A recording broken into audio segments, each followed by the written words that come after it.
Assalamualaikum warahmatullahi wabarakatuh.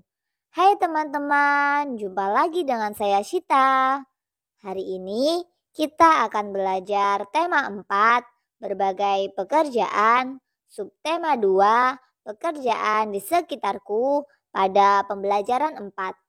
Sebelum memulai, silakan teman-teman siapkan buku tugas, buku cetak tema 4, dan alat tulisnya ya.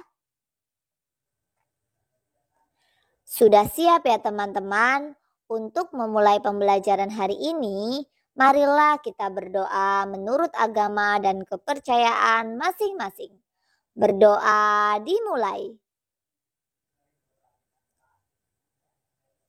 Berdoa selesai. Tetap semangat ya teman-teman. Salam cemerlang, cerdas, menyenangkan, riang, gemilang. Pada pembelajaran 4 ini, kita akan mempelajari muatan bahasa Indonesia dan muatan PPKN. Pada muatan bahasa Indonesia, kita akan mempelajari kompetensi dasar 3.5 dan 4.5, yaitu menguraikan pendapat pribadi tentang isi teks cerita. Sedangkan pada muatan PPKN, kita akan mempelajari kompetensi dasar 3.1 dan 4.1, yaitu memahami makna hubungan simbol dengan sila Pancasila kedua. Teman-teman, tahukah kalian sikap apa yang harus dimiliki oleh seorang dokter? Seseorang yang bekerja harus memiliki sikap melayani, disiplin, rendah hati, dan bekerja sepenuh hati. Kita bisa mempelajari nilai-nilai tersebut dari seorang dokter yang bekerja untuk masyarakat. Nah, teman-teman, muatan yang akan kita pelajari pertama yaitu bahasa Indonesia. Ayo membaca, menjawab pertanyaan tentang tokoh pada teks cerita. Berjudul, Hebatnya Dokter Kami. Ia adalah Dokter Rana, seorang dokter muda yang sederhana dan terampil. Ayahnya mantan kepala desa kami yang telah meninggal dunia. Dokter Rana baru kembali ke desa kami 2 tahun lalu, setelah 10 tahun lebih merantau ke kota.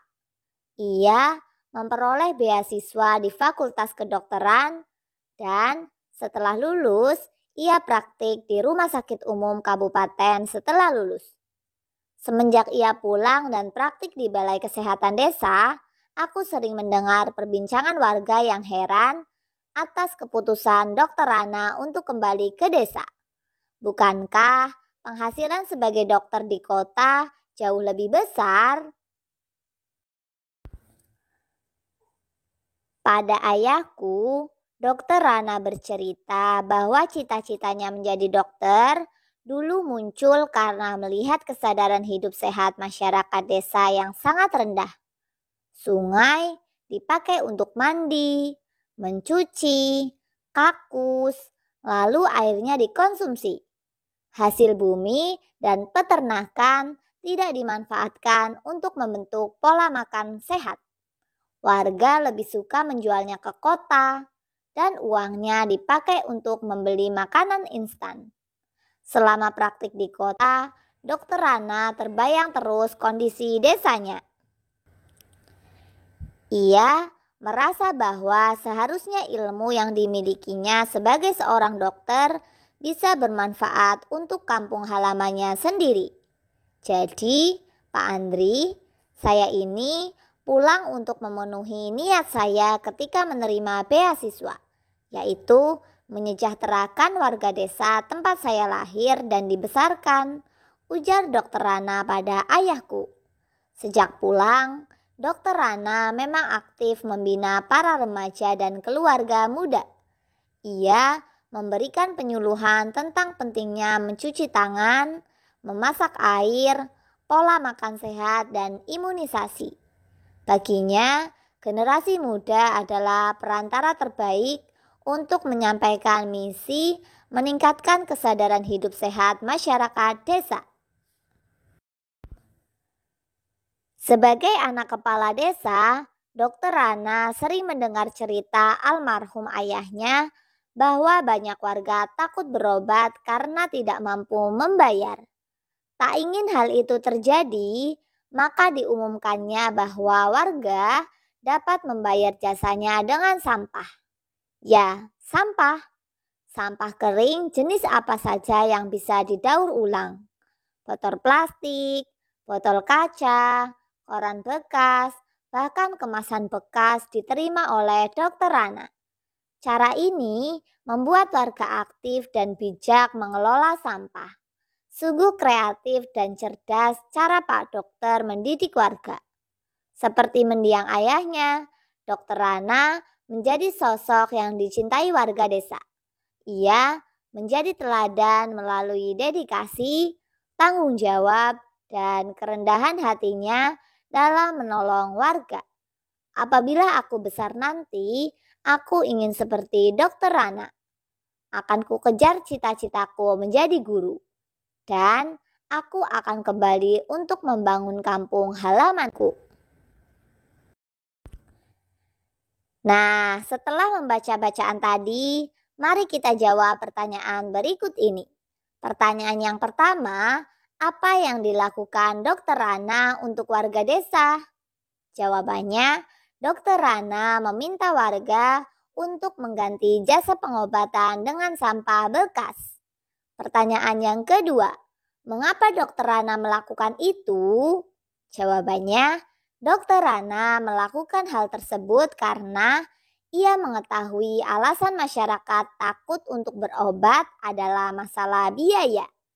Pertanyaan yang ketiga, apa dampak dari hal yang dilakukan oleh Dr. Rana bagi masyarakat?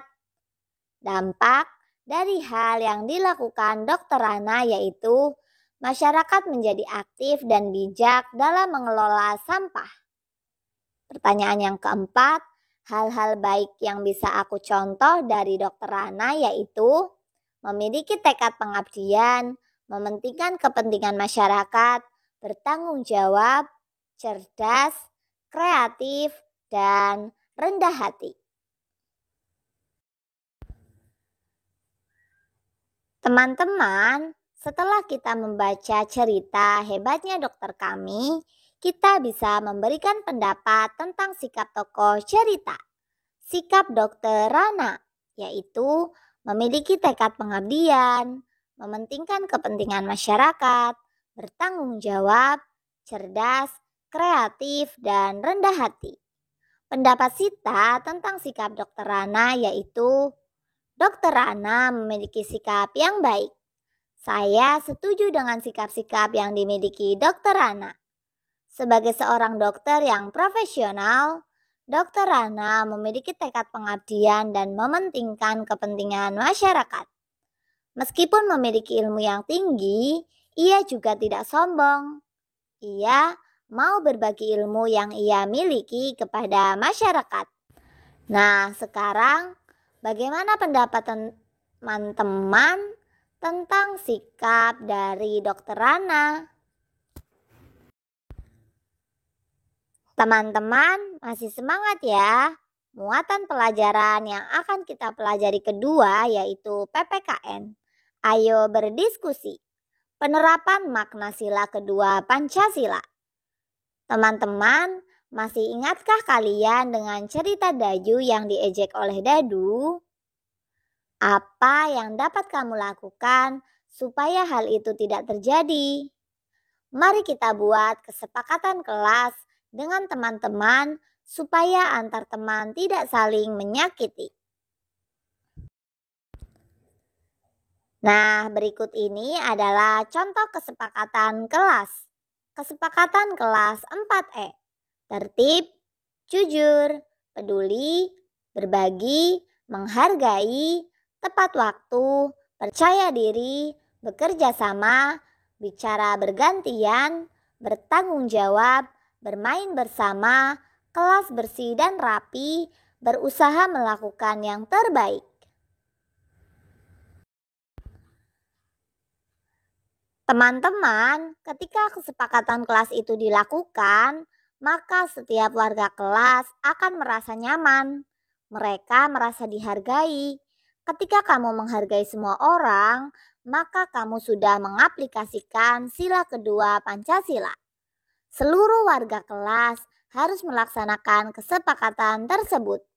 Ketika kesepakatan kelas telah dilakukan, tidak akan ada tindakan saling mengejek atau berkelahi. Setiap warga kelas akan merasa nyaman. Semua murid akan merasa senang dan semangat untuk belajar di sekolah. Saling menghargai berarti melaksanakan makna sila kedua Pancasila. Salah satu makna sila kedua Pancasila yaitu setiap manusia setara dan sejajar. Kita perlu mengamalkan makna sila kedua tersebut di rumah dan di sekolah. Kita harus selalu ingat, setiap manusia memiliki kedudukan yang setara. Oleh sebab itu, kita tidak boleh mengejek dan merendahkan orang lain. Terima kasih teman-teman karena telah mengikuti pembelajaran hari ini dengan baik. Semoga ilmu yang kita dapatkan hari ini bisa bermanfaat untuk teman-teman maupun orang lain.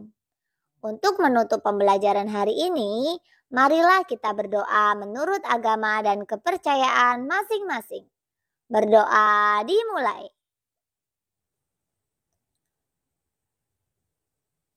Berdoa selesai. Tetap semangat ya teman-teman. Salam cemerlang, cerdas, menyenangkan, riang, gemilang. Wassalamualaikum warahmatullahi wabarakatuh.